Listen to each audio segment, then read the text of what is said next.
Um, I had a high risk pregnancy and actually আমার multiple ফাইব্রস আছে ইউটারাসে। তো সেটা আমার জানা ছিল না প্রেগন্যান্সির আগে।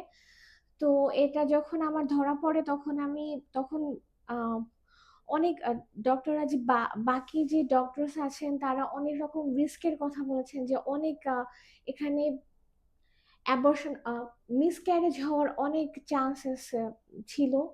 তো আমি এই জন্য সবসময় অনেক বেশি নার্ভাস থাকতাম। এরপর যেটা হয় যে আমার বিপি অনেক বেশি হাই হয়ে গেছিল, মারাত্মক রকম হাই হয়ে গিয়েছিল। তো আমার মিসক্যারেজ হওয়ার চান্স আরো বেশি বেড়ে গিয়েছিল। আমাকে অন্য ডক্টরস আমাকে ইমিডিয়েট সি সেকশন করতে বলেছিলেন। তো আমার তখন 32 উইকস। তো আমি আম, এত বেশি ঘাবড়ে গেছিলাম যে এত আর্লি যদি আমার ডেলিভারি হয় তো আমার বেবির জন্য এটা অনেক বেশি রিস্ক হয়ে যাবে। কজ ওর গ্রোথ তখনও পুরোপুরি কমপ্লিট হয়নি, একেবারেই ইনকমপ্লিট বলা যায়। তো আমি ওই অবস্থাতে ম্যামের কাছে আসি ট্রিটমেন্টের জন্য, যে একদম পুরো লাস্ট লাস্ট ট্রাই করার জন্য, যে আম, দেখি যে আমার এখন কি করা উচিত, আমি এখন কোনটা আমি করব। তো ম্যাম তখন আমার কেসটা হ্যান্ডেল করেন। আর উনি তখন এত ভালোভাবে আমাকে হেল্প করেন, এত আম, আহ, আমার যে নার্ভাসনেস ছিল এই বিষয়টা নিয়ে, যে আমার ডেলিভারি, এটা আমার ফার্স্ট বেবি ছিল, এটা আমার ফার্স্ট বেবি, ফার্স্ট প্রেগন্যান্সি। তো সেই কারণে আমি আরো বেশি ঘাবড়েছিলাম। তো ম্যাম আমাকে অনেকটা কাম ডাউন হতে আমাকে হেল্প করেছেন। আর এতটা মানে এতগুলি রিস্ক একসাথে ছিল। তারপর আমার বেবির নেকি আবার ডাবল কর্ড ছিল। তো সেটার জন্য বেবির আমার বোম্বেই বেবির ডেথ হওয়ার একটা রিস্ক থেকেই গিয়েছিল। তো সব মিলিয়ে আমি এত বেশি ভেঙে পড়েছিলাম, বাট ম্যাম আমাকে অনেকটা কাম ডাউন হতে হেল্প করেছিলেন, অনেকটা কনফিডেন্ট হতে হেল্প করেছিলেন। তো এর পরে আম, আমি 32 উইকস থেকে 34 উইকসে আমার প্রেগনেন্সি এক্সটেন্ডেড হয় ম্যামের হেল্পে। যে আমার বিপি অনেকটা কন্ট্রোলে চলে আসে। ম্যাম আমাকে যে মেডিকেশন দিয়েছিলেন, যেরকম লাইফস্টাইল মেনটেন করতে বলেছিলেন, আমি সেটা ট্রাই করেছিলাম। অলওয়েজ আমার যখনই কোনো প্রবলেম হয়েছে আমি ইমিডিয়েটলি ম্যামকে হোয়াটসঅ্যাপে মেসেজ দিয়েছিলাম, কল দিয়েছিলাম। ম্যাম অলওয়েজ অ্যাভেলেবল ছিলেন, আমাকে সব সময় উনি রিপ্লাই দিয়েছেন, অলওয়েজ উনি রিপ্লাই দিয়েছেন। রাত হোক দিন হোক যখনই হোক।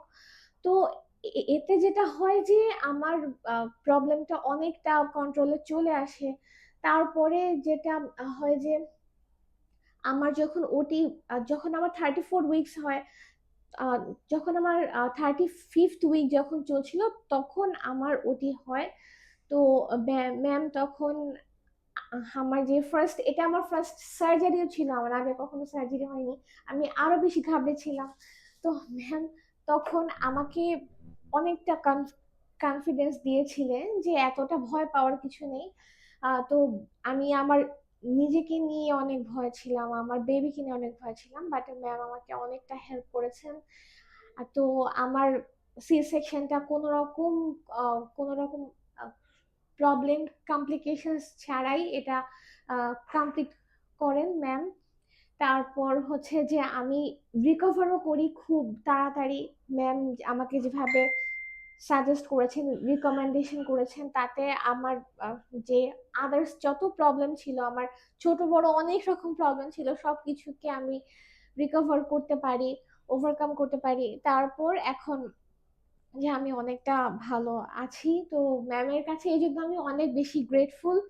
তো আমি আসলে আমি চাই যে আমার এই টেস্টিমোনিয়ালটা দেখে যেন আরো অনেকে এনকারেজড হয় যে ম্যামের কাছে ট্রিটমেন্ট নেওয়ার জন্য। আমি সেই জন্যই এখানে বলছি। তো এই হচ্ছে আমার পুরোটা এক্সপিরিয়েন্স ম্যামের সাথে। তো আমি ম্যামকে ম্যামের কাছে অনেক thankful.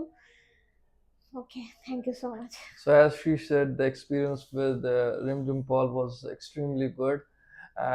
So as she had complications, we had gone to multiple doctors, and they said that because of the complications that she has, because of the high blood pressure and the nuchal cord, there's a risk for the baby and mother, and she has to do the delivery as soon as possible, preterm. But that can be harmful for the baby. We thought that we go to this doctor, Dr. Rimju Paul, to have the second thought.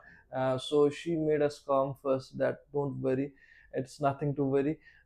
She gave us medications and told us whole process that we can go up to 34th week at least, so that both baby and mother will be safe. And the best thing about Dr. Rimjim is that she's always available. We can call her at night, at day, message, text message. She's always available on text, messages, and calls. She's very humble. She has helped us in the whole process. It was smooth journey, although it was a complication case, but uh, with her this complicated case didn't we didn't find this as a that complicated one. She made us calm. We're very thankful to Dr. Rim Jumpal, and I would suggest everyone to go to Dr. Rim Jumpal. So she's best in this field. Thank you. Thank you so much.